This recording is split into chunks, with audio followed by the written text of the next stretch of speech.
Welcome back, my young intellectuals. This is Hershey, your science instructor.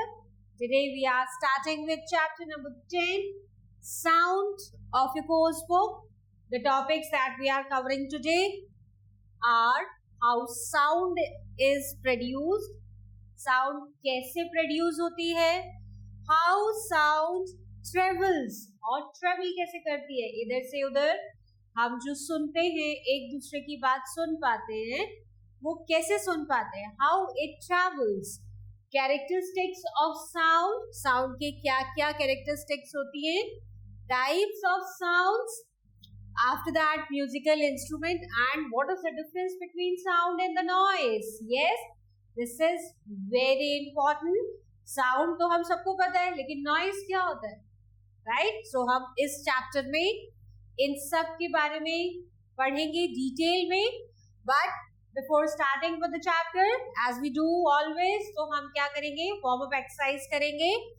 So look at the picture below and answer the question that follows, right? So questions are on the another slide. So name any three things that produce sound, right?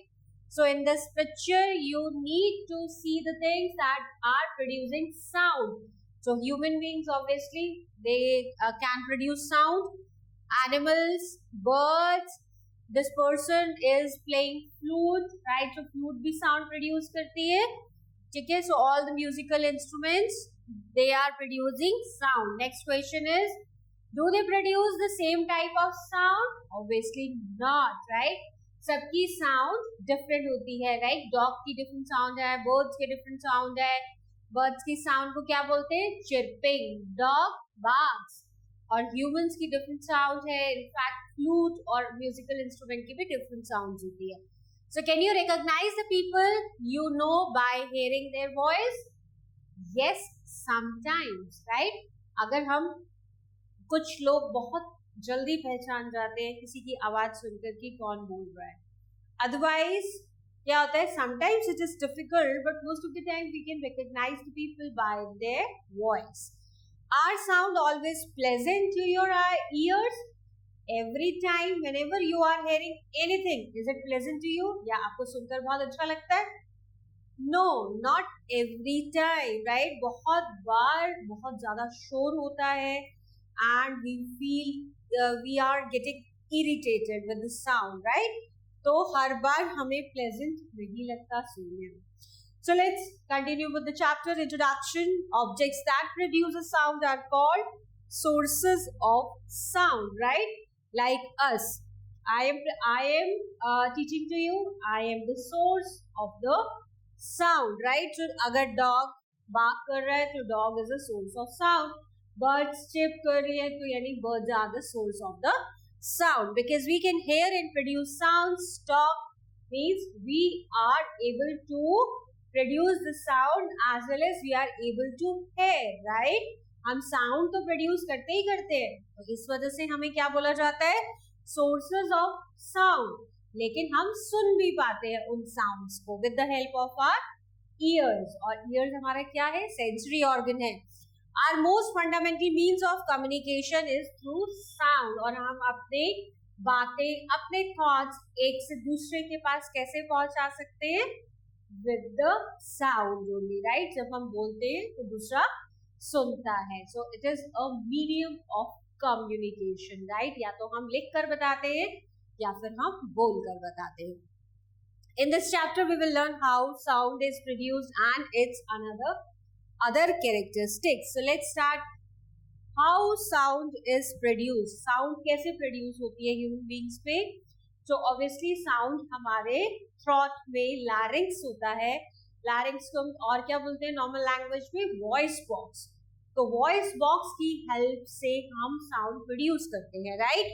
So have you ever placed your hand on the speaker of music system while it was playing और touched your throat while speaking? So when you are speaking, जब आप बात कर रहे हो, so you can place your hand here and you can feel it, right? So you are feeling some vibrations here.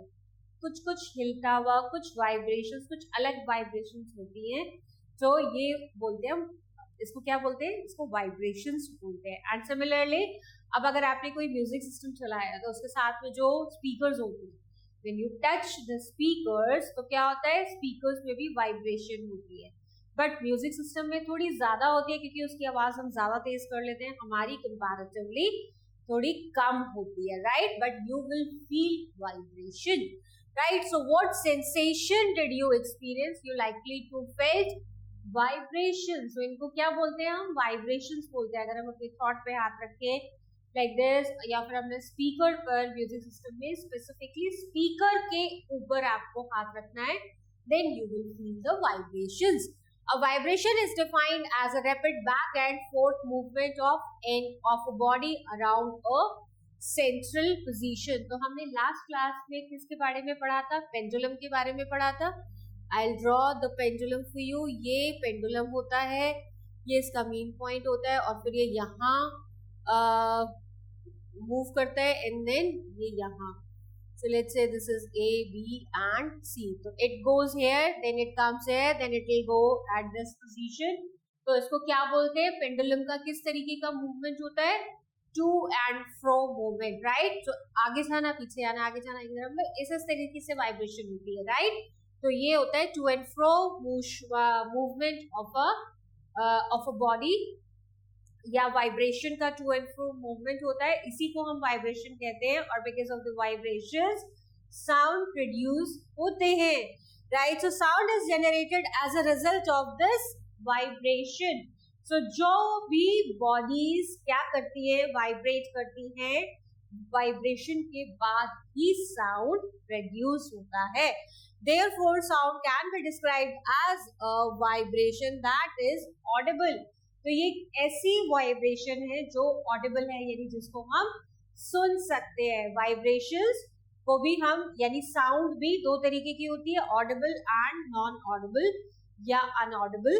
तो वो क्या होती है, जिनको हम सुन पाते हैं दीज आर ऑडिबल साउंड्स, और जिनको हम नहीं सुन पाते हैं these are non audible sounds. The organ in human beings responsible for sound production is the larynx. larynx क्या है, यहाँ. वॉइस में तो बहुत promptly आप इसको देख पाते हो, राइट. थोड़ा बाहर की साइड होता है वॉइस बॉक्स, लैरिंक्स. जब हमने एडोलेसेंस के बारे में पढ़ा था, then we have learn about this. तो ये प्रॉम्प्टली विजिबल होता है लैरिंक्स, और लैरिंक्स को हम नॉर्मल लैंग्वेज में वॉइस बॉक्स बोलते हैं, commonly referred as voice box. The larynx is located at the neck at the upper end of the windpipe. So हमारी windpipe और foodpipe सब neck से ही जाती है. So windpipe के upper end पर located होता है. Sound production is governed by the vocal cord. So larynx क्या है? The larynx is complete voice box.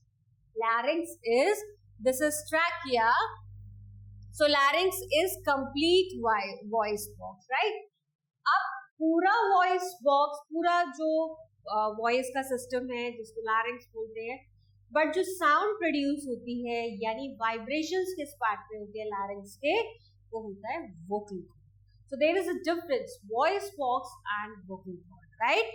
So voice box हुआ कंप्लीट लैरिंक्स, और उसमें sound production is governed by the vocal cords, right. So voice box के अंदर vocal cords होती है. ये वोकल कॉर्ड्स की वजह से जब इसमें वाइब्रेशन होता है, जब हम एयर की वजह से इसमें वाइब्रेशन होता है, and then we are able to speak, और फिर ये साउंड हमें सुनाई देती है, साउंड प्रोड्यूस होती है और हम उसको सुनते हैं. Which are cylinder membrane stretch across the voice box. तो ये एक मेम्ब्रेन होती है जो पूरे वॉइस बॉक्स के ऊपर होती है.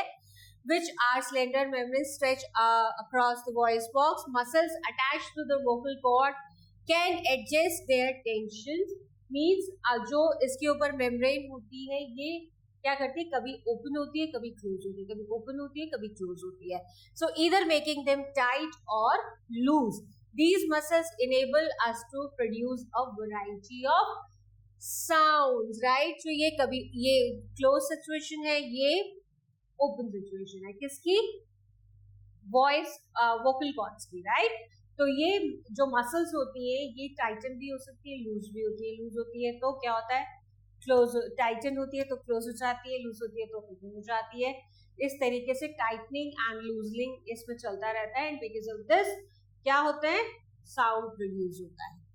Aim to demonstrate the sound is produced by vibrations. अब हमने पढ़ा हमने ये पढ़ा, लेट्स समराइज दिस, कि जो साउंड हम सुनते हैं हमें मालूम है कि we are hearing because of the ear, right. Ear हमारा सेंसरी ऑर्गन है, लेकिन प्रोड्यूस कहाँ होता है, प्रोड्यूस होता है लैरिंक्स में, जो कि नेक में वेंट पाइप के ऊपर सिचुएटेड होता है.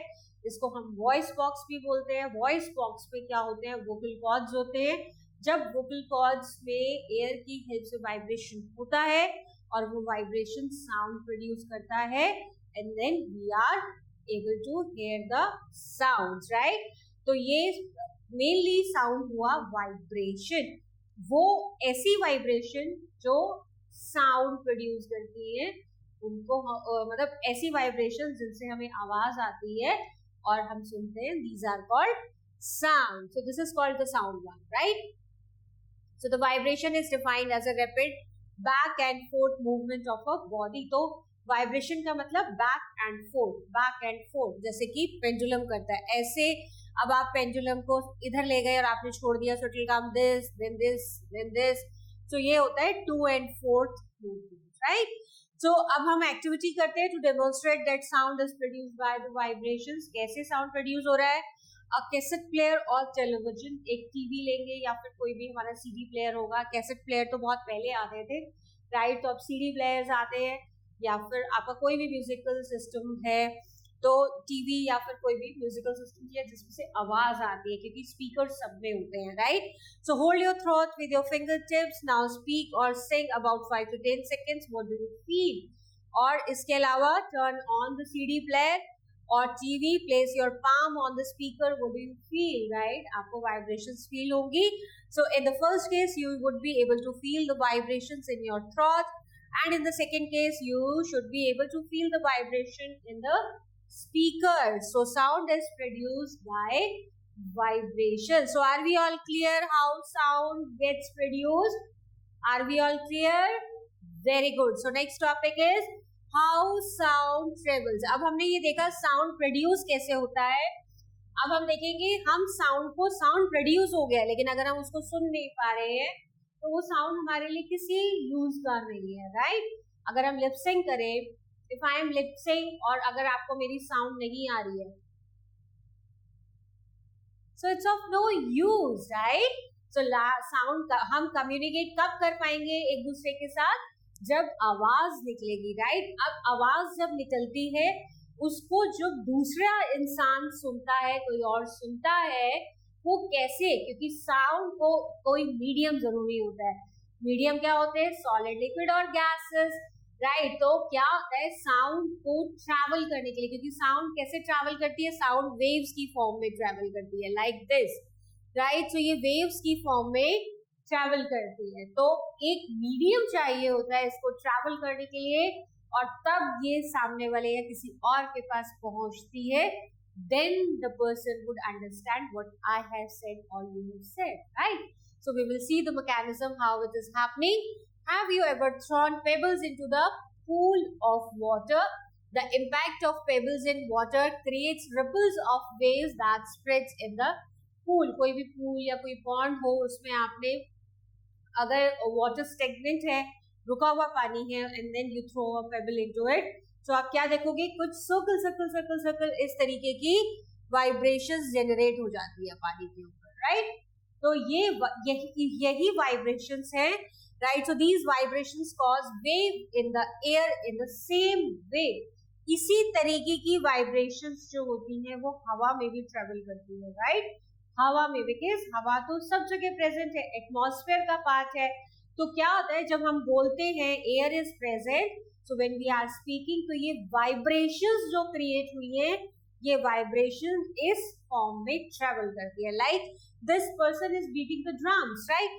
अब क्या हो रहा है, ये देखो, ये फॉर्म हो रहा है, राइट. दीज आर वाइब्रेशंस जो एयर में ट्रैवल करेंगी और हमारे तक पहुंचेंगी, and then we are able to hear.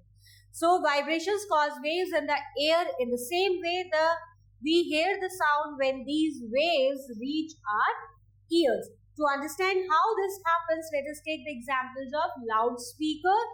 So when a loudspeaker is switched on, a membrane within the speaker undergoes backward and forward movement और वाइब्रेशन. So जब भी हम कोई CD प्लेयर ऑन करते हैं, टीवी ऑन करते हैं, जिसमें से साउंड आ रही होती है, तो क्या होता है, आप अगर उसके ऊपर हाथ लगाओगे, you keep your palm onto it, so you'll able to feel 2 and 4.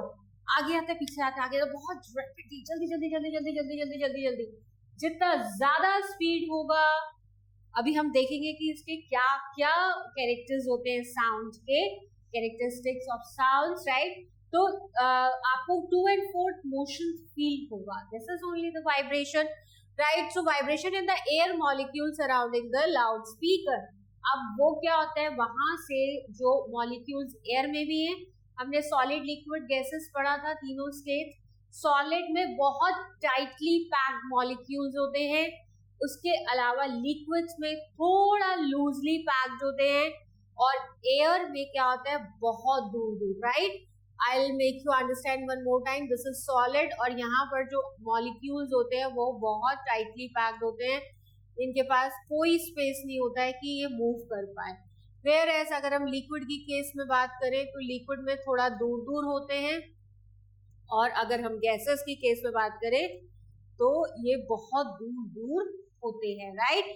तो क्या होता है कि ये जब स्पीकर से आवाज 2 and 4 मोशन होता है, तो वहां से मॉलिक्यूल्स क्या करते हैं, एयर में भी ट्रेवल करते हैं. तो एयर के मॉलिक्यूल्स भी वाइब्रेट होते हैं, और उनमें और फिर जो साउंड होती है वो वेव की फॉर्म में ट्रेवल करती है, right. So if the conceptualize the air molecules as small sphere, a sound wave propagation through the air alternatively compresses these spheres and then separates them, right. तो क्या होता है, ये molecules compress होते हैं, separate होते हैं, क्योंकि solid में क्या होता है, solid में बहुत tightly packed होते हैं, और एयर में थोड़ा लूजली, लिक्विड में और मतलब लिक्विड में थोड़ा लूजली, और गैसेस में और लूजली. तो क्या होते हैं, ये कंप्रेस होते हैं, स्प्रेड होते हैं, कंप्रेस होते हैं, स्प्रेड होते हैं, कंप्रेस होते हैं, स्प्रेड होते हैं, और वेव लाइक स्ट्रक्चर बनाते हैं, right. So a sound wave propagation through the air alternatively compresses and spheres and then separates them. So this region where they come together are termed as compression, और जहां पर वो अलग हो जाते हैं उन्हें बोलते हैं rarefaction, right. So compression and rarefaction form होता है. compression होता है जब वो पास पास आते हैं तो क्या होगा, compression होगा. जब एटम्स पास पास आएंगे तो compression होगा, और जब वो स्प्रेड हो जाएंगे तो क्या होगा, rarefaction, right. So इस तरीके से बनता है ये compression. थोड़ा लूज हुआ तो ये rarefaction, then compression, then rarefaction. इस तरीके से वेव फॉर्म होती है. The given figure illustrates a diagrammatic representation of propagation of sound waves as generated when a drummer strikes a drum. As the sound wave propagates, the molecules themselves do not move from one point to another. They only vibrate about a mean position. तो pendulum में क्या होता है, mean position, यानी जहां पर वो molecule होता है. सॉलिड में क्या करते हैं, सॉलिड में क्योंकि ट्रैवल तो कर नहीं सकते हैं मॉलिक्यूल्स, क्योंकि बहुत टाइटली पैक्ड है, तो क्या होते हैं, ये अपनी जगह पर ही वाइब्रेट करते हैं. जिस जगह पर मॉलिक्यूल्स हैं वो वही सिर्फ और सिर्फ वाइब्रेट करेंगे, right. So the given at the sound wave propagates, the molecules themselves do not move from one point to another. ये बात हो रही है सॉलिड की. They only vibrate about a mean position. It is the effect that propagates and reaches to our ears, right. So अगर एक solid में sound produce हो रही है तो मॉलिक्यूल्स क्या कर रहे हैं, वाइब्रेशन तो होगी.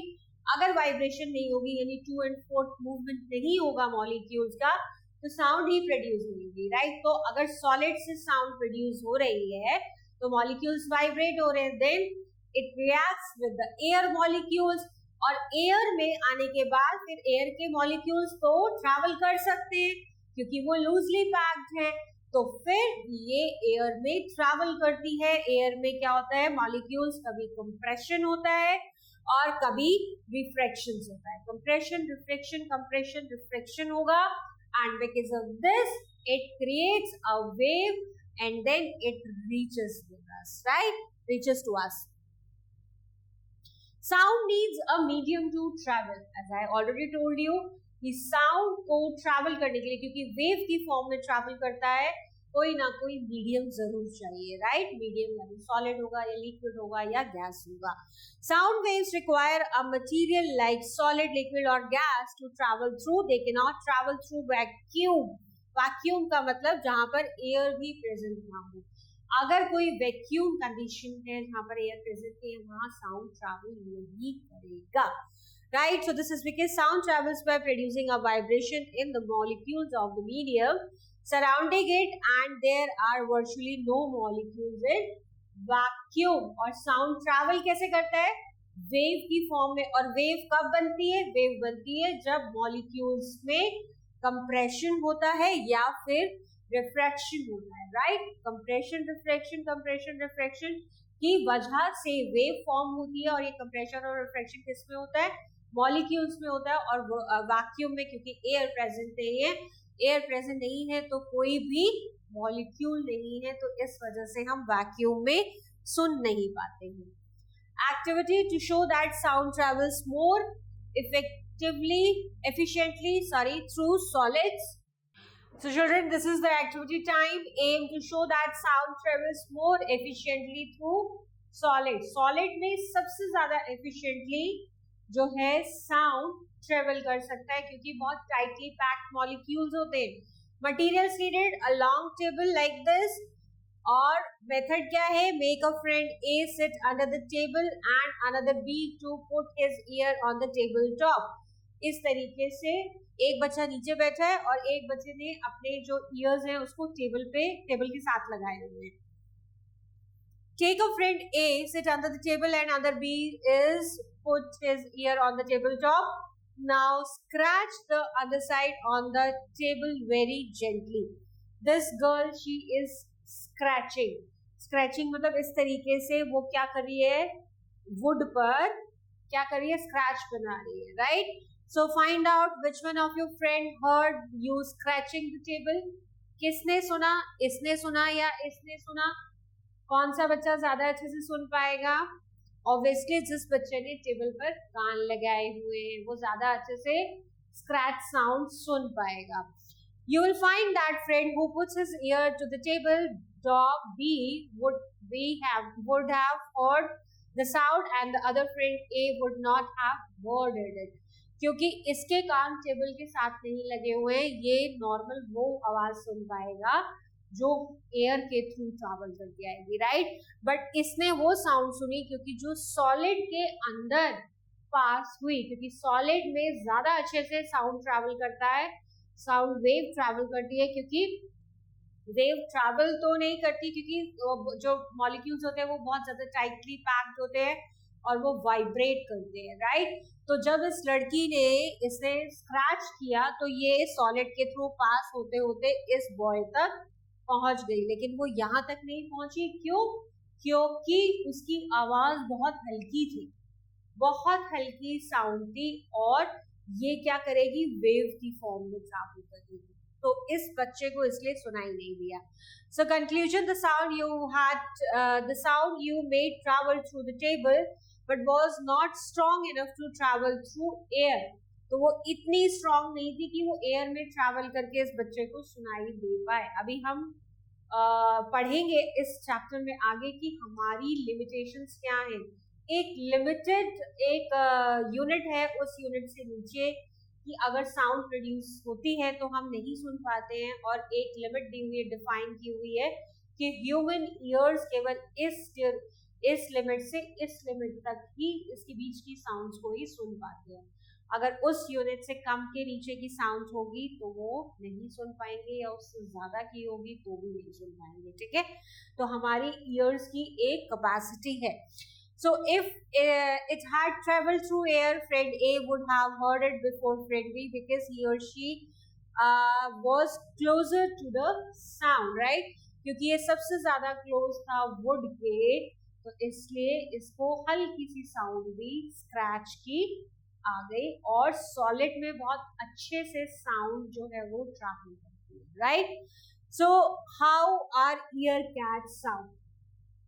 हमें सुनाई कैसे देता है? साउंड प्रोड्यूस हो गई, वाइब्रेशंस हुए, साउंड प्रोड्यूस हो गई, बट अगर वो वाइब्रेशंस हो रहे हैं, साउंड प्रोड्यूस हो रही है, अगर वो हमारे तक नहीं आ रही है, हम उसको सुन नहीं पा रहे हैं, तो क्या कुछ तो पता चलेगा नहीं ना. So how are ears catch the sound? Children, our next topic is how our ears catch sound. जो साउंड जो प्रोड्यूस हुई है वाइब्रेशंस के बाद हमारे ईयर्स में, वो हमें सुनाई कैसे देती है, हम कैसे समझ पाते हैं कि सामने वाला क्या बोल रहा है, right? So we have just gain an understanding of how sound vibration originating from the source. Source क्या है? हम जो साउंड प्रोड्यूस कर रहे हैं वो सोर्स है. ट्रैवल थ्रू द एयर, और कैसे ट्रैवल किया एयर ने, साउंड प्रोड्यूस हुई, वाइब्रेशंस प्रोड्यूस हुए, और वो वाइब्रेशंस एयर में ट्रैवल किया and ultimately reach to our eyes. अब फाइनली हमारे कान तक आ गई है. Now let's explore how our ears perceive and hear these sounds vibration. अब क्या मैकेनिज्म होता है जो हम सुन पाते हैं, right? So the ear can be broadly categorized into three main parts: the outer ear, the middle ear and the inner ear. So जो structure हम अपने ईयर का बाहर देखते हैं उसको बोलते हैं पिना. ये है outer inner, right? Outer inner का काम क्या होता है? आउटर इनर उन वाइब्रेशंस को लेकर कहाँ तक ले जाता है? ये वाइब्रेशंस है, हमारे वाइब्रेशन से होती होती कान से, ये ईयर ट्यूब है, हमारी ईयर ट्यूब है. तो जो वाइब्रेशंस है वो ईयर ट्यूब, यहाँ से वाइब्रेशंस अंदर आई पिना से होते हुए, फिर वो ईयर ट्यूब से ट्रैवल करती करती कहाँ पहुंची? ईयर ड्रम पर पहुंच गई, right? It reaches two ear drum. Ear drum जिसको हम हिंदी में कान का पर्दा भी बोलते हैं, राइट? सो ये ईयर ड्रम है, ये ईयर ड्रम तक पहुंच गई. ये हमारा क्या पार्ट है? ये हमारा आउटर ईयर है. अब उसके बाद ये ट्रैवल करेगी, ये वाइब्रेशन से क्या होगा? ये ईयर ड्रम वाइब्रेट होगा. जैसे ही वाइब्रेशंस यहाँ तक पहुंची ट्यूब के थ्रू, राइट, वो कहाँ पहुंची? ईयर ड्रम पर आई. ये ईयर ड्रम जो, क्योंकि वो वाइब्रेशंस है तो ईयर ड्रम भी वाइब्रेट करेगा. अब ये वाइब्रेशंस मिडिल ईयर तक पहुंच जाएंगी. मिडिल ईयर में ये कुछ 3 बोन्स होती हैं, मिलकर बनता है. ये 3 बोन्स भी वाइब्रेट करती हैं, राइट? जैसे ईयर ड्रम वाइब्रेट करेगा, सिमिलरली ये जो वाइब्रेशंस है वो आगे मिडिल ईयर तक पहुंचेंगी. अब मिडिल ईयर भी वाइब्रेट करेगा. Then this will come to, ये वाला पोर्शन जो है, ये पोर्शन ये आपका इनर ईयर का पोर्शन है, बट ये वाला पोर्शन ये आपका मिडिल ईयर का पोर्शन है. तो इनर ईयर से फिर मिडिल ईयर इन वाइब्रेशंस को कहाँ ट्रांसफर कर देगा? इनर ईयर पे ट्रांसफर कर देगा. इनर ईयर्स में हेयर लाइक स्ट्रक्चर होता है और एक फ्लूइड भरा होता है, तो वो हेयर्स में ट्रैक्शन होगा और फिर ये सारी इंफॉर्मेशन कहाँ आ जाएगी? ऑडिटरी नर्व के पास, और फिर ये नर्व हमारे ब्रेन तक इंस्ट्रक्शन पहुंचा देगी and our brain recognize, okay now I am hearing a song, और इस सॉन्ग में क्या बोला जा रहा है वो भी मुझे समझ में आएगा, राइट? तो हमारा जो ईयर है वो क्या करता है? सिग्नल्स को, वाइब्रेशन को चेंज करता है. आउटर 3 पार्ट मेन हमने पढ़े अपने कान के. 3 मेन पार्ट्स होते हैं, outer ear, middle ear and inner ear. Outer ear को हम पिना भी बोलते हैं, ये पिना है. पिना यानी ईयर ट्यूब से होते हुए साउंड की जो वाइब्रेशंस है वो वाइब्रेशन ट्यूब से होते हुए कहाँ पहुंची? ईयर ड्रम यानी कान के पर्दे पर स्ट्राइक की. कान के पर्दे पर जैसे ही स्ट्राइक होगी तो क्या होगा? ईयर ड्रम वाइब्रेट करेगा. ईयर ड्रम वाइब्रेट करेगा तो वो वाइब्रेशन मिडिल ईयर में आ जाएंगी. मिडिल ईयर में 3 होल्स होती हैं, उसकी वजह से वो भी वाइब्रेट करेंगे and then this vibration moves to the inner ear. Inner ear में जाकर क्या होगा? वहां पर एक लिक्विड होता है, हेयर लाइक स्ट्रक्चर होता है, उसमें ट्रैक्शन होता है और ये वेव्स को चेंज कर देता है and then it reaches these signals with the help of auditory nerves. ये कहाँ? हमारे ब्रेन तक सिग्नल्स चले जाते हैं and then our brain interprets these. is. This is the working of air. So let's read this para, outer ear. The visible portion of outer ear, which is known as pinna, the pinna gathers sound waves and guides them towards the ear tube located at the end of the ear tube. It is eardrum. अब क्या होगा, पिना ने उन vibrations को year tube से कहाँ तक पहुंचा दिया, ईयर ड्रम तक पहुंचा दिया. Also referred as the tympanic membrane. When sound waves make contact with the eardrum, it vibrates, facilitating the transmission of the sound to the middle ear. तो यही काम है आउटर ईयर का, वाइब्रेशन को लेना, ईयर ट्यूब से करते करते उसको ईयर ड्रम तक ले जाना, ईयर ड्रम वाइब्रेट करना, and then it transfers these vibration to the middle ear. Now next is middle ear. The middle ear is a cavity with 3 important ear bones. इसमें 3 important ear bones होती है. These 3 bones are placed in such a way that they move when the eardrum vibrates. So जैसे ही vibration eardrum में होगी, उसके साथ साथ middle ear में ये तीनों बोन्स भी वाइब्रेट करती हैं, and therefore transmit the vibration to the inner ear. और फाइनली मिडिल ईयर में यानी इन 3 बोन से वो वाइब्रेशन इनर ईयर तक ट्रांसफर होगी.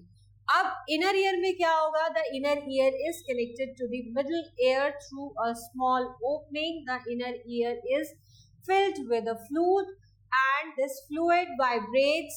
It exits tiny hairs in the inner ear. These hairs transform the vibration into electrical impulses. तो क्या है, इनर ईयर में एक लिक्विड फिल्म है, एक फ्लूइड फिल्म है, और वहां पर हेयर लाइक स्ट्रक्चर्स होते हैं. इन हेयर लाइक स्ट्रक्चर्स का क्या काम होता है, जो वाइब्रेशंस आती हैं उनको चेंज करना, किसमें, इलेक्ट्रिकल सिग्नल्स में, इलेक्ट्रिकल इम्पल्सेस में, यानी सिग्नल्स में कन्वर्ट करना, and then transfer to the brain via the auditory nerve. This is how we hear the sound. So this is all about the working of ear. और फिर finally हमारा brain क्या करता है, इन इलेक्ट्रिकल सिग्नल्स को translate करता है, and then we come to know what we are hearing. So children, now next topic is characteristics of sound. So we have learned how the sound is getting produced and it is traveling. It needs a medium, whether it is solid, liquid or gas, and vibration के through sound produce होता है, and then it travel, and these vibrations are catched by our ears, and we have also discussed the working of ear. Right. So अब हम पढ़ेंगे characteristics of sound. Sound की क्या characteristics होती है.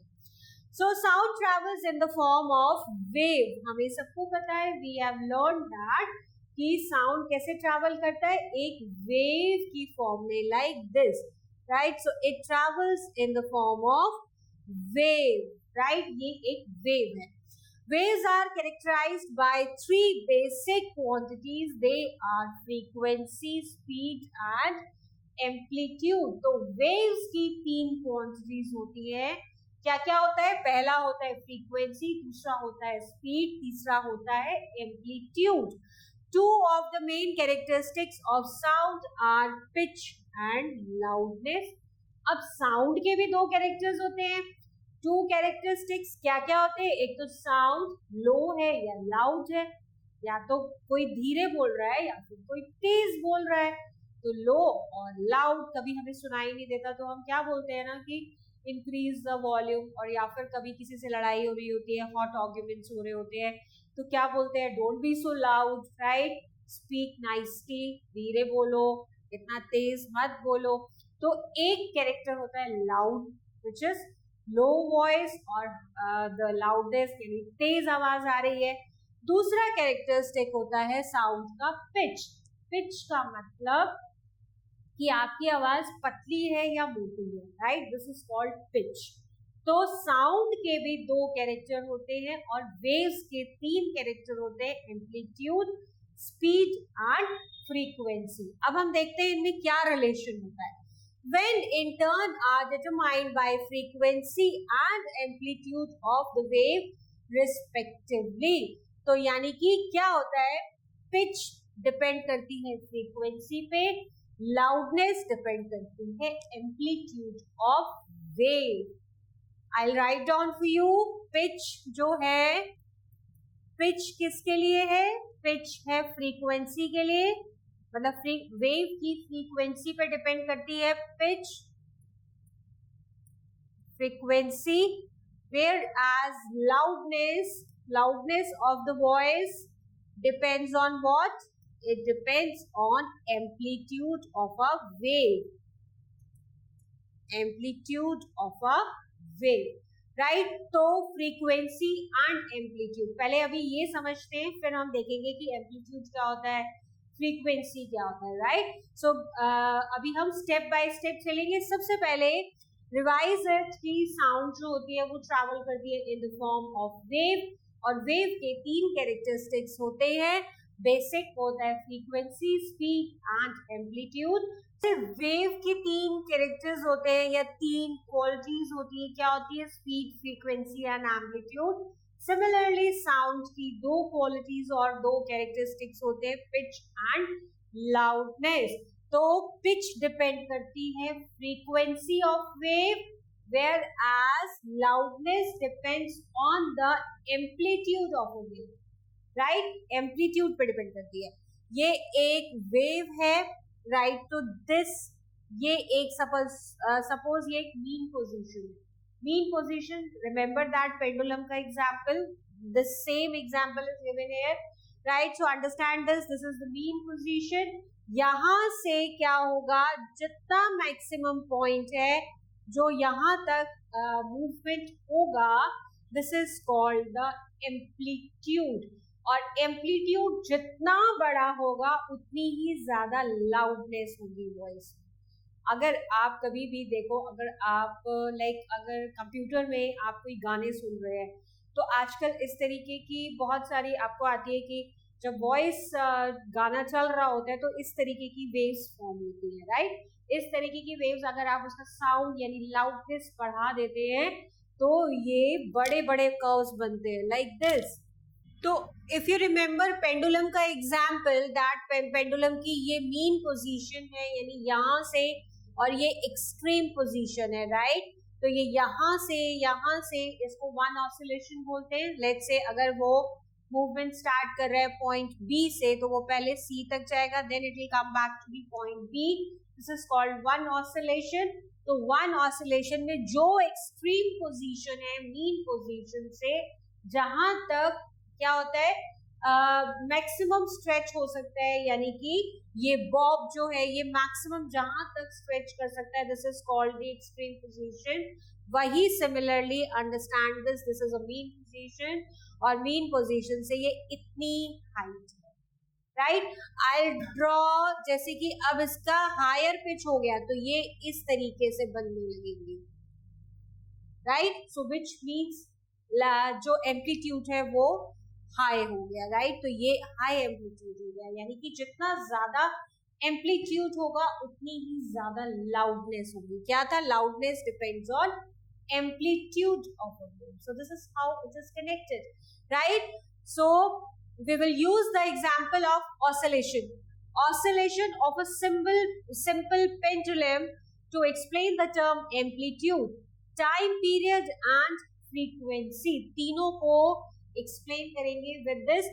अभी आई हैव टोल्ड, तो अभी मैंने एम्पलीट्यूड के बारे में एक्सप्लेन किया, I will explain you about frequency as well, but before this just read this out. We will use the example of oscillations of a simple pendulum to explain the terms amplitude, time period and frequency. Although a simple pendulum does not produce sound waves that we can hear, this example will help us observe oscillation and understand the terms involved। Pendulum में कोई sound production नहीं होता है, लेकिन इसकी help से हमें क्या पता चलेगा, हमें एम्पलीट्यूड और बाकी की जो टर्म्स हैं, स्पीड, और फ्रीक्वेंसी ये समझ में आ जाएगी, right. A simple pendulum consist of a ball, ये एक बॉल है जिसको हम बॉब बोलते हैं, किसी ना किसी मेटल से बनी हुई होती है, एक स्ट्रिंग से हैंग होती है, ये इसकी मीन पोजीशन होती है, राइट। सो एम्पलीट्यूड क्या था, when we displace the bobs sideways and release it undergoes a back and forth oscillation before eventually coming to rest. So क्या होता है कि हम इसको बॉब को क्या करते हैं, थोड़ा सा डिस्प्लेस करते हैं, थोड़ा हल्का सा जर्क देते हैं, तो क्या होता है ये जिस एक्सट्रीम पोजीशन तक जाता है and then it will come back, और फिर ये दूसरी साइड एक्सट्रीम पोजीशन पे जाएगा, then it will come to the again point जहां से ये स्टार्ट हुआ था, तो इसको मिलाकर हम बोलते हैं वन ऑसिलेशन। तो इसी मूवमेंट को बोला जाता है back and forth, sorry to and fro movement, और इसी तरीके से कुछ वाइब्रेशंस में भी होता है, टू एंड फ्रो मूवमेंट होता है, right. And release it undergoes a back and forth oscillation before eventually coming to rest. This point at which it comes to the rest, it terms as the mean position, and the amplitude of the oscillation is defined as maximum displacement of a bob from its mean positions. आपने समझ लो इसको थोड़ा सा टेढ़ा कर दिया, that's it. यहाँ ये पॉइंट है, ये मीन पोजीशन है, यहाँ से मैक्सिमम ये यहाँ तक जा रहा है और ये यहाँ तक, राइट। ये एक एक्सट्रीम पॉइंट ए हो गया, ये एक्सट्रीम पॉइंट बी हो गया, सिंपल। और you can say this is extreme point B और this is extreme point C, right. So this is extreme point C, जो ये बी है और ये सी, तो इसी मैक्सिमम पॉइंट तक ये पेंडुलम मूव कर सकता है, इससे ज्यादा नहीं करेगा। तो यही हमारा एम्पलीट्यूड होता है, जितना हायर एम्पलीट्यूड होगा उतनी ही loud sound होगी, right? So of the bob from its mean position during the oscillatory motion in the given figure, the maximum displacement is observed when the bob is positioned to B and C, right? So ये high points होंगे। Next is time period. Time period की बात हुई थी, speed और time period। तो एक हमने amplitude किया, next quantity is time period. When the bob moves from one position and returns to the same position, all while moving in the same direction, it is considered to have completed one oscillation. For instance, in the given picture, if bob starts with A position, then it moves to the C position and then B position and finally returns to the A position, we define this as one complete oscillation. So you all are aware, you have studied it about in class 6, class 7 as well, right? तो ये एक one oscillation होता है, और you can understand like B से C तक आया और C से फिर B तक गया, so this is one oscillation.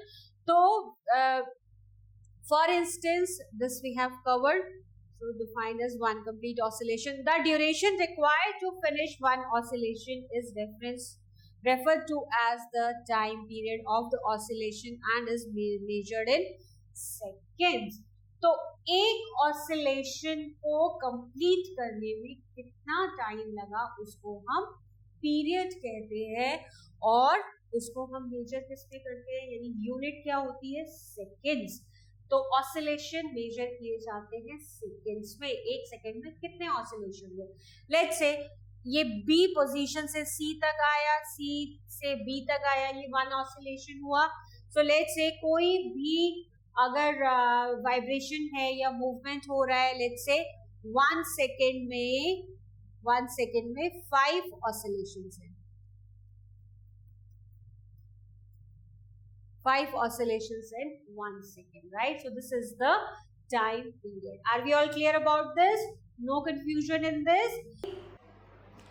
So children, time period क्या होता है? Time period होता है जिसमें एक oscillation को complete होने में कितना time लगा, this is called time period. The duration required to finish one oscillation is referred to the time period of the oscillation and it is measured in seconds. इसको seconds में define किया जाता है, इसकी unit second है कि एक oscillation को complete होने में कितना time लगा, this is called the time period. So are we all clear about this? Shall we move to the next quantity, which is frequency? Good. So next quantity is frequency. The number of oscillation per second. एक second में कितने oscillation हुए? This is called frequency. एक second में कितने oscillation हुए?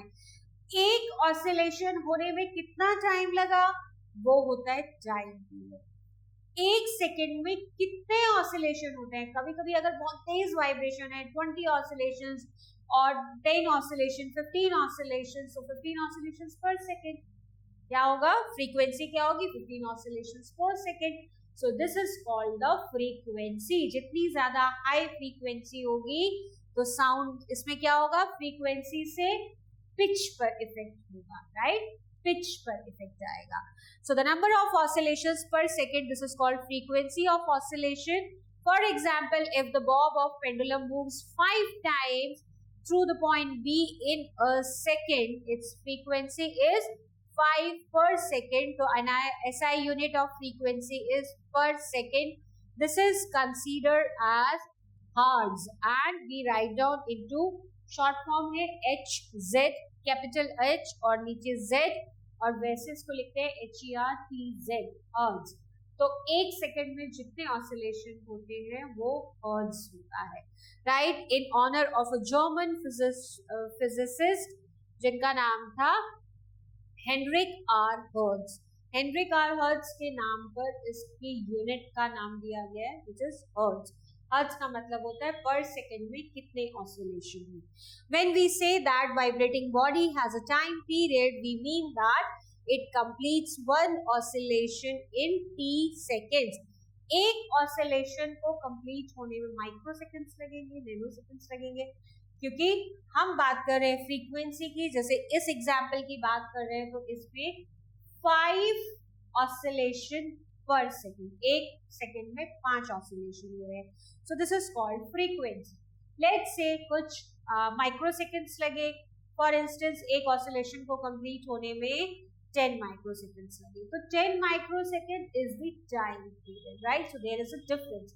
एक oscillation में जितना टाइम लगता है उसको टाइम पीरियड बोलते हैं और एक सेकेंड में, क्योंकि इसकी स्टैंडर्ड यूनिट और एसआई यूनिट जो है वो है आपकी पर सेकेंड, तो एक सेकेंड में जितने ऑसिलेशन कंप्लीट होते हैं which is called the frequency और उसको हम हर्ट्ज में मेजर करते हैं, right? So then in 1 second it will complete 1/t oscillation. अगर हम ऑसिलेशन यानी टाइम पीरियड की बात कर रहे हैं तब ये दिया है. We mean that it completes 1 oscillation in t minute, t seconds. जैसे मैंने आपको एग्जांपल दिया 10 माइक्रो सेकेंड्स, तो हमने क्या किया है इसको 1/10 micro second. So this would be the time period, right? Sound waves are produced due to the to and fro oscillation of particles in a medium. ये हमें मालूम है. Solid, liquid, gas में वाइब्रेशन होगा. वाइब्रेशन कब होगा? जब to and fro movement होगा. If an object oscillates 80 times per second, so it is said to be have frequency of 80 hertz. Getting hertz हमने एक फिजिसिस्ट थे जो उनके नाम पर इस यूनिट का नाम रखा है हर्ट्ज, विच मीन्स कि अगर एक सेकेंड में 80 टाइम्स मूवमेंट होती है तो 80 हर्ट्ज इज द फ्रीक्वेंसी. और अगर 80 हर्ट्ज लिखा हुआ है सो यू कैन अंडरस्टैंड कि एक सेकेंड में 80 ऑसिलेशंस है, 80 टाइम्स वाइब्रेट हो रहा है, to and fro movement 80 times हो रहा है in a second. Frequency is considered as important characteristics of a sound wave because different frequencies sound different to us. Different. अब हम बात करते हैं, जैसे मैंने आपको बताया था amplitude. This is a wave, right? It is the wave. अगर high amplitude होगा तो ये इतना चला जाएगा, right? और ज्यादा तो ये इस तरीके से amplitude, ये amplitude है, right? ये एम्पलीट्यूड जितना हाई होगा उतना क्या होगा? साउंड लाउड होगी. बट जितना ज्यादा फ्रीक्वेंसी, सपोज एक लेते हैं एग्जांपल 1 2 3 4 5, राइट? ये एक टाइम पीरियड ले लेते हैं. इतना इतनी देर में, let's say this is the time of 2 seconds, right? ये 2 seconds का हमने वेव ग्राफ बनाया है. 2 seconds में कितना कर रहा है ये? 1 2 3 4 5, लेट्स से 5 ऑसिलेशन हुए हैं, राइट? सो 5 ऑसिलेशन यानी we can write down 5 hertz. ये अब हम बात कर रहे हैं कि अगर हाई फ्रीक्वेंसी हो, फ्रीक्वेंसी की बात हो रही है, ये हाईएस्ट पॉइंट एम्पलीट्यूड है, लेकिन ये जितनी बार कर्व फॉर्म्स हो रहे हैं वो होते हैं फ्रीक्वेंसी के, और ये कर्व्स जो होते हैं वो बहुत क्लोज हो जाते हैं. Let's say again take the time of 2 seconds and we are increasing the frequency. तो ये क्या होगा? ये ऐसे ऐसे ऐसे, ये हाई एम्पलीट्यूड में बना दिया, राइट? तो बट ये मूवमेंट है. So how many? 1 2 3 4 5 6 7 8 9 10 11. So 2 seconds में कितना हो गया? 11. तो फ्रीक्वेंसी हमारी 11 हर्ट्ज, राइट? तो फ्रीक्वेंसी हमारी बढ़ गई. जितनी फ्रीक्वेंसी हाई होगी उतनी पिच जो होगी, पिच भी हाई होगी, राइट? पिच हाई होने का मतलब आपकी आवाज जो होगी वो तीखी होगी, राइट? पतली आवाज होगी, तीखी आवाज होगी. So sound waves with frequency exceeding 20,000 hertz. 20,000 hertz का मतलब हमें समझ में आया. 20,000 hertz मतलब 1 सेकेंड में 20,000 टाइम्स ऑसिलेशन है. 20,000 ऑसिलेशन 1 सेकेंड में.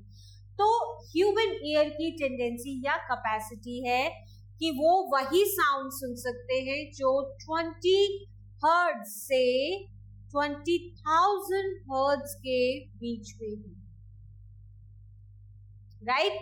सो sound waves with frequency exceeding with 20,000 hertz are termed as ultrasonic waves. 20,000 hertz के ऊपर अगर किसी की फ्रीक्वेंसी है किसी साउंड की, तो उसको हम अल्ट्रासोनिक वेव्स बोलते हैं. Although these ultrasonic waves are beyond the range of the human hearing, इसके ऊपर जितनी रेज होगी यानी कि अल्ट्रासोनिक फ्रीक्वेंसी जो होगी वो हम नहीं सुन पाएंगे. So they find application in technologies such as sonar, which withstands of sound. Navigation ranging sonar is employed in the ship navigation, mapping seabeds and submarine operations, right? You might have noticed that difference between the shrill voice of a sound of a child. बच्चों की आवाज कैसी होती है? बच्चों की voice होती है shrill, पतली आवाज होती है, and the deep voice of a man. और जब हम बड़े हो जाते हैं, adolescence की एज के बाद क्या होता है? वॉइस बॉक्स एनलार्ज हो जाता है और साउंड कैसी हो जाती है? लिटिल हॉर्सनेस और डीप वॉइस हो जाती है, right? So the shrillness of the sound produce is determined by the frequency of a vibrating body. तो फ्रीक्वेंसी पर हमारी पिच डिपेंड करती है और एम्पलीट्यूड पर हमारी लाउडनेस डिपेंड करती है. So are we all clear about this? कोई कंफ्यूजन नहीं होना चाहिए. Next is pitch. So shrillness is also elucidated by a concept known as pitch. The pitch of a sound is determined by the frequency of the vibrating objects. The higher the frequency, the higher the pitch. जितनी ज्यादा frequency होगी उतनी ही pitch high होगी, यानी उतनी ही ज्यादा shrillness होगी voice में.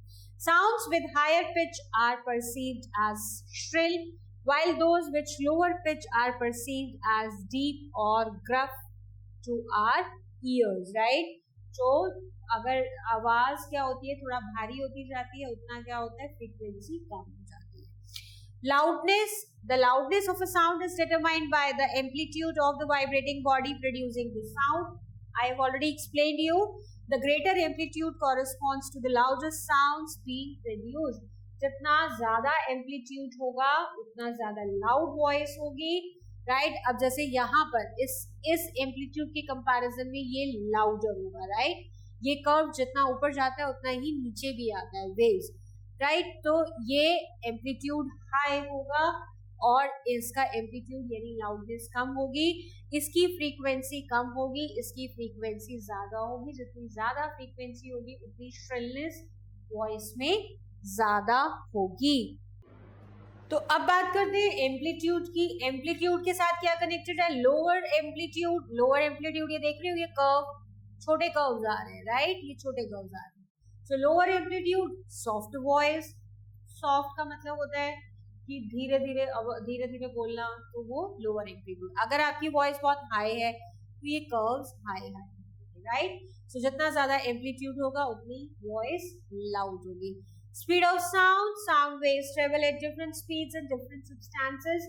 Different medium है, solid, liquid, gas, different mediums में different तरीके का speed आता है. Table gives the speed of sound in various substances like air में 346 मीटर पर सेकेंड ट्रैवल करती है, वाटर में 1498 मीटर पर सेकेंड। स्पीड की बात हो रही है, क्या स्पीड है? वेव की, फ्रीक्वेंसी की बात नहीं हो रही है, इसकी स्पीड की बात होती है कि किस स्पीड से वेव ट्रैवल करती है। मर्क्यूरी में 1452 metre per second, glass, aluminium और आयरन इन तीनों में 5000 मीटर पर सेकेंड की स्पीड से ट्रैवल कर रही है, और डायमंड में 12000 मीटर पर सेकेंड की स्पीड से ट्रैवल करती है साउंड वेव्स। तो हमने देखा कि एयर में कंपैरेटिवली स्लो ट्रैवल करती है और सॉलिड में क्या करती है? स्पीड हाई होती है ट्रैवल की।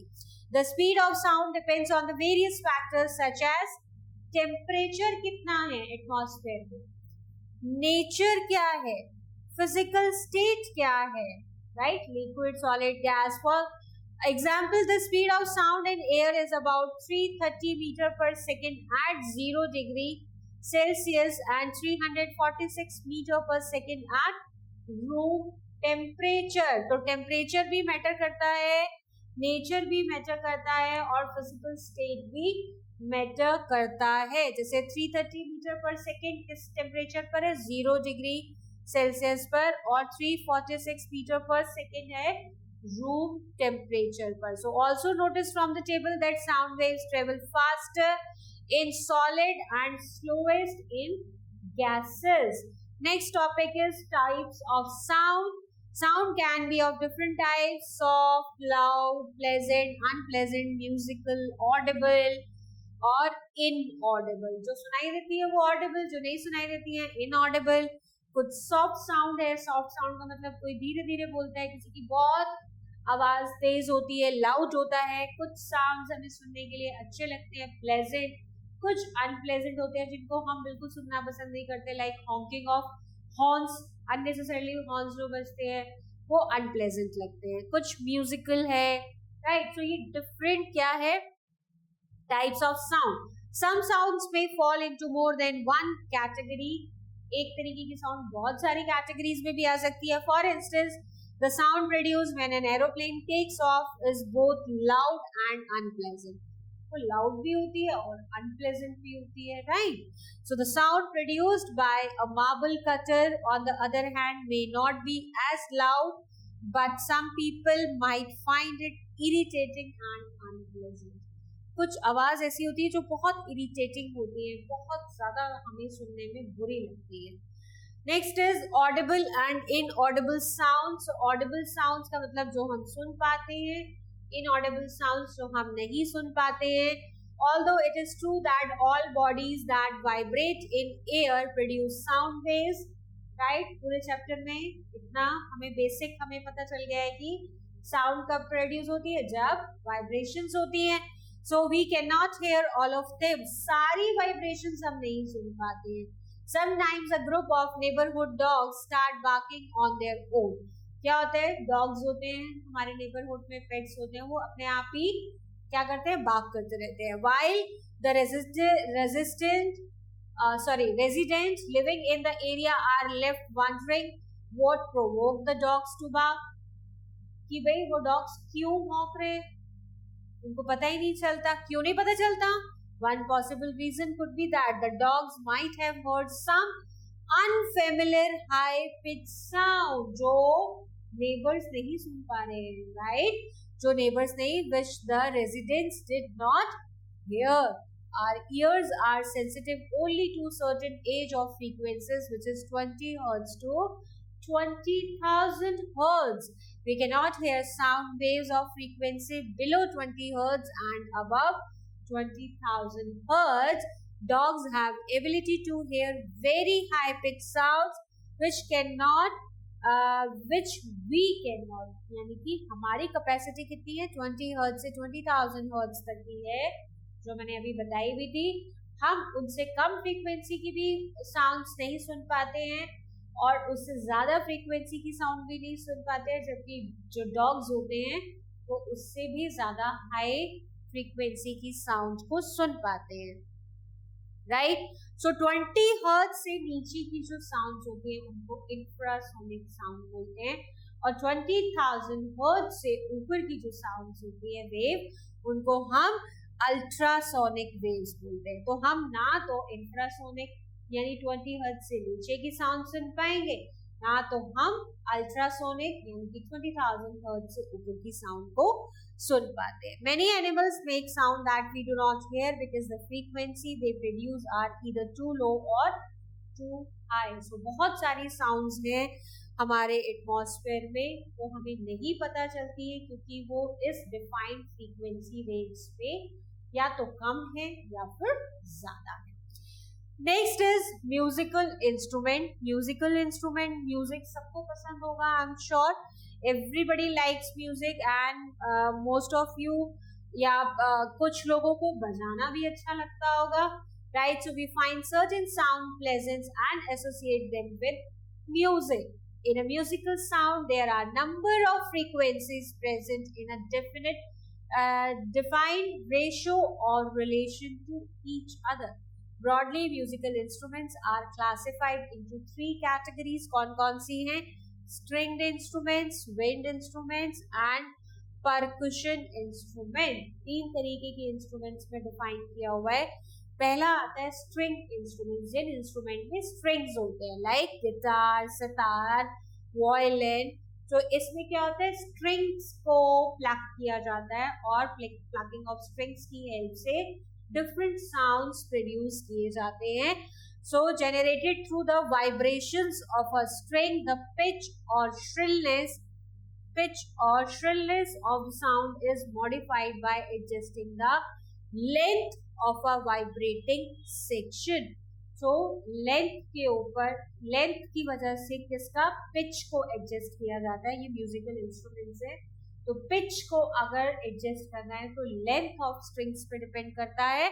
Section, for instance, a sitar player plugs the string with a right hand. Right hand से तो string को plug करता है और left hand से क्या करता है, and the pitch of the produced sound is altered by the pressing the string with the index finger of left hand. तो दोनों हैंड यूज करते हैं जब स्ट्रिंग इंस्ट्रूमेंट को प्ले करते हैं. राइट हैंड से तो स्ट्रिंग को प्लग किया जाता है और लेफ्ट हैंड की फिंगर से उसकी लेंथ को एडजस्ट यानी प्रेस किया जाता है कि अगर कम लेंथ होती है तो उसकी वजह से पिच सेटिंग होती है. वो जो सीखते हैं बजाना वायलिन, गिटार, सितार, उनको पता है कि वो किस तरीके से बजाते हैं. So these instruments also incorporate an air chamber contributing to the amplification of the produced sound. Next is wind instruments. Wind, हम इसमें wind को blow करते हैं. So like trumpet, flute, harmonica, sound is created through the vibration of the air column. Inside the instrument, the pitch of the sound is adjusted by varying the length of the vibrating air column. तो ये जो columns बने होते हैं, air columns जो बने होते हैं, इसको भी इसके थ्रू जो जब हम एयर ब्लो करते हैं तो आपने देखा होगा जो फ्लूट बजाता है वो किसी होल को कभी बंद करता है कभी खोलता है, वो डिपेंड्स ऑन दी रिदम. तो क्या किस तरीके से फिर उसकी एडजस्टमेंट से इनको बजाया जाता है. Next is percussion instrument. Percussion में एक लेयर होती है, जैसे तबला होता है, ड्रम, ढोलक. Sounds are producing by vibrating skin और मेम्ब्रेन. तो ये जो स्किन होती है तबला की या ढोलक की या ड्रम की, इसके ऊपर स्ट्राइक किया जाता है, इसके ऊपर, और इसके वाइब्रेशन से साउंड प्रोड्यूस होती है. The pitch of the sound is altered by the increasing or decreasing the tension on the membrane. तो साउंड को कैसे एडजस्ट करते हैं, यानी कि जितना आप स्किन को टाइट करोगे और या इसको लूज करोगे उससे साउंड में चेंज आता है. राइट. तो ये 3 तरीके की म्यूजिकल इंस्ट्रूमेंट्स हैं जो साउंड प्रोड्यूस होते हैं। एक एक्टिविटी हम घर में भी कर सकते हैं, जल तरंग। इसमें आप 8 डिफरेंट कांच के बोल लो और उसके अंदर पानी भरो। पहले वाले में कम, फिर दूसरे में थोड़ा ज्यादा, तीसरे में उससे ज्यादा, चौथे में उससे ज्यादा। इस तरीके से आपको वाटर का लेवल इंक्रीज करना है। तो जब आप इस पे स्ट्राइक करोगे, इसको हिट करोगे, धीरे धीरे हिट करना है, तो आपको डिफरेंट साउंड्स मिलेंगी। So on striking the balls one after the other, you get tinkling sound of different pitches. The pitch is highest in the bowl with the maximum amount of water and the lowest in the bowl with the least amount of water. So different pitch के sounds produce होंगे. Next is noise. Sound हमने पढ़ लिया, अब है noise. Noise और sound में difference क्या होता है? So unpleasant discomfort causing sound may source is called the noise, right?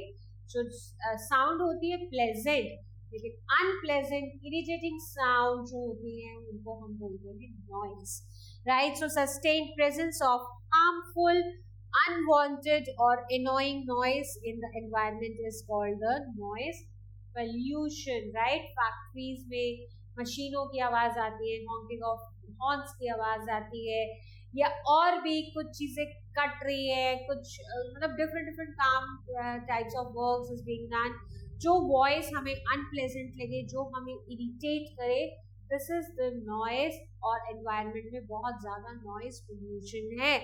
Sources of noise की बात करते हैं। Any object that produces a noise is a potential source of noise pollution. Examples are automobiles और blaring loud speakers, बहुत तेज तेज आवाज में loud speakers बजते हैं। TV, radio when played at the loud volume, air coolers, air conditioners, बहुत सारे electronic appliances पे different sound produce करती है, and all these are contributing into the noise pollution, right? So it is also very harmful for us.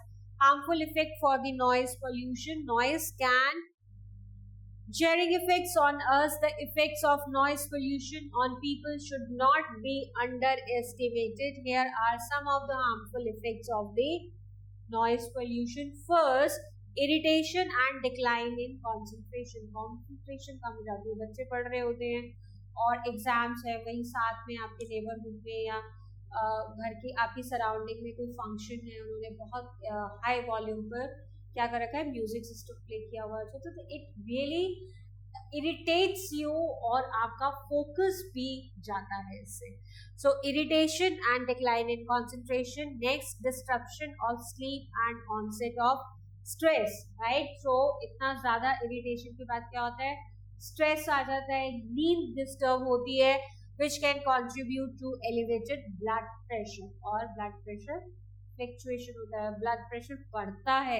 Next is potential damage of the years and loss of hearing, right? तो क्या होता है कि कभी मतलब hearing यानी सुनने की शक्ति भी कम हो जाती है, हियर लॉस होने लगता है धीरे धीरे, which may arise from sudden exposure to loud noise or prolonged exposure to noise over an extended period. अगर हम लगातार इसी माहौल में रहते हैं तो हम ऐसा एक टाइम भी आता है कि जब हमें सुनाई देना बहुत मुश्किल हो जाता है, मुश्किल से या बहुत तेज आवाज ही सुन पाते हैं, नॉर्मल वॉइस हमें समझ में नहीं आती है, राइट? तो क्या होता है, हमारी जो हेयरिंग कैपेसिटी है वो धीरे धीरे कम होने लगती है।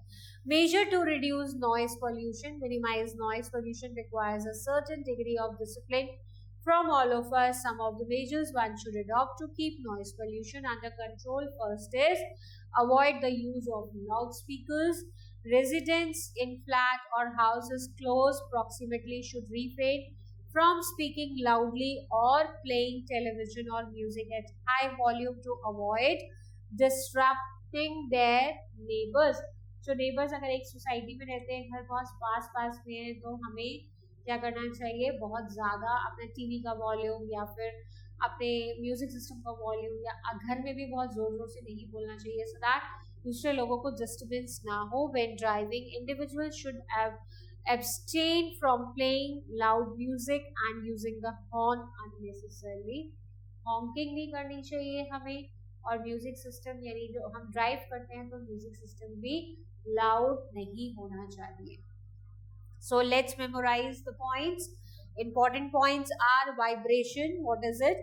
A rapid back and forth movement of a body about a central position. Central position से यानी mean position से back and forth. वापस जाना इधर आना. Extreme position पे आना. This is called the vibration.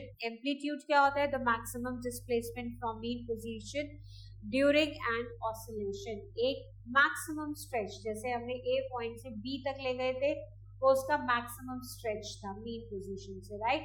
तो एक ऑसिलेशन में कितना कवर करता है, this is called amplitude. Frequency, the number of oscillation पर second is called frequency. Noise क्या होता है, unpleasant discomfort causing sound from any source. Next is noise pollution, so sustained presence of harmful, unwanted or annoying noise in the environment is called noise pollution. Quickly recall the point. Sound is produced as a result of vibration. Next is, in humans the production of sound occurs in larynx, commonly known as voice box, situated in the neck. Vibrations from a sound source travel through the air and eventually reach us to our ear. Sound waves require a medium such as solid, liquid or gas to propagate. Next is, the pitch of vibrating body is directly proportional to its frequency. Directly proportional मतलब frequency पे क्या depend है, pitch of a sound. Higher frequency results in higher pitch, or the loudness of the sound produced by vibrating body is determined by the amplitude. Higher amplitude, louder the sound. Next is, sound can be classified into different types: soft, loud, unpleasant, musical, audible and inaudible sound. Musical instrument can be categorized into three groups, right? Stringed instrument, wind instruments and percussion instruments. Next is, sources of noise pollution include automobiles, blaring loudspeakers, television, radio and air coolers. Noise pollution is undesirable and can result in harmful effects such as irritation, loss of concentration and hearing impairment.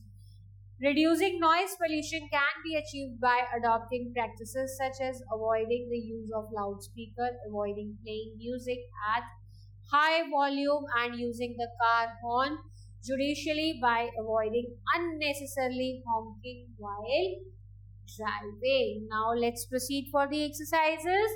First is, darken the correct option in OMR sheet. First question, which of the following is a unit of frequency? So answer is per second. So dark this circle, B of the first question. Right, next is, a body vibrating with a higher frequency. अगर frequency अगर high है तो इसका मतलब have a higher pitch, क्योंकि it is directly proportional to pitch. Frequency high है तो pitch भी high होगा. Sound can travel in solid, liquid, gas. All of these किसी भी medium में travel कर सकती है. Sound waves with a frequency below 20 Hz. These are called infrasonic waves. Noise pollution can be caused by polluted air, traffic noise, blaring of loudspeakers, and both B and C. So the correct answer is both B and C. Next is, fill in the blanks. First, Philip, children, sound is produced because of the vibrations. Second one, sound travels through air by means of compression and rarefaction. Next is, sound needs a medium to travel. Fourth one, the pinna collects sound waves and directs them to the ear tube. Fifth one, dholak is an example of percussion instrument. So children, next question is true and false. We need to write down T for the true statements and F for the false ones. False statement, sound can travel in vacuum. So the answer is false. This statement is false. Sounds cannot travel in vacuum. Next statement, for human ears, the audible range is 20 Hz to 20,000 Hz. This is correct. Third one, noise pollution may cause partial hearing impairment. Again, true. Fourth one, when the harmonium is played, sound is produced due to the vibration of its membrane. This is false. Fifth one, the lower of frequency of vibration, the higher is pitch. Again false. अगर frequency low है तो pitch high नहीं होगी ना, उसके लिए high frequency का होना जरूरी है. Next is very short answer type question. First question, how is sound produced? Answer is sound is produced as a result of vibrations. Next question, does any part of our body vibrate when we speak? Yes. Name the part. It is vocal cord. Next is name two musical instruments which produce sound by vibrating strings. So two instruments are guitar and violin. Question number 4, what is the amplitude of a vibrating object? Answer is the maximum displacements from the mean position during an oscillation. A higher amplitude results in a louder sound. Question number 5, what is the frequency of a vibrating object? How is it related to shrillness of the sound? Answer is frequency stands for number of oscillations per second. The pitch of a vibrating body is directly proportional to its frequency. Higher frequency results in higher pitch, right? जितनी ज़्यादा frequency high होगी, उतनी ही pitch high होगी. So student, next is short answer type question. First question, how are sound waves produced? Answer is sound waves are produced due to the to and fro oscillation of particles in a medium.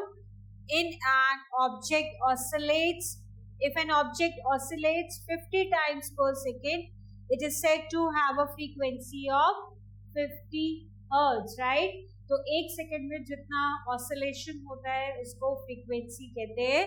So let's, हमने example दिया कि अगर 50 times अगर एक second में 50 times oscillation है, so we will call it 50 Hz. Next is name two factors on which the speed of sound depends. So the two factors on which sound depends, factors such as the medium through which it travels, like air, water and solid. Next is temperature and humidity.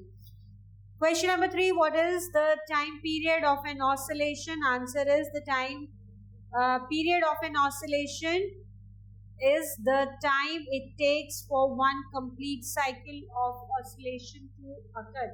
एक पूरा oscillation होने में जितना time लगता है उसको time period बोलते हैं. Number 4, what is the audible range of frequency of sound waves for human beings? It is 20 Hz to 20,000 Hz. Question number 5, what 3 types of musical instruments? These are string instruments, percussion instruments and wind instruments. Question number 6, give 2 harmful effects of noise pollution. So first is irritation and or decline in concentration. Next is disruption of sleep and the onset of stress, which can distribute to the elevated blood pressure. इसकी वजह से blood pressure भी increase हो जाता है और like stress level भी, stress होने की वजह से blood pressure पे impact आता है, right? So next category is the long answer type question, which you need to do on your own, right children? So that's it for today's class. We will meet in the next class of science. Till then, bye and take care.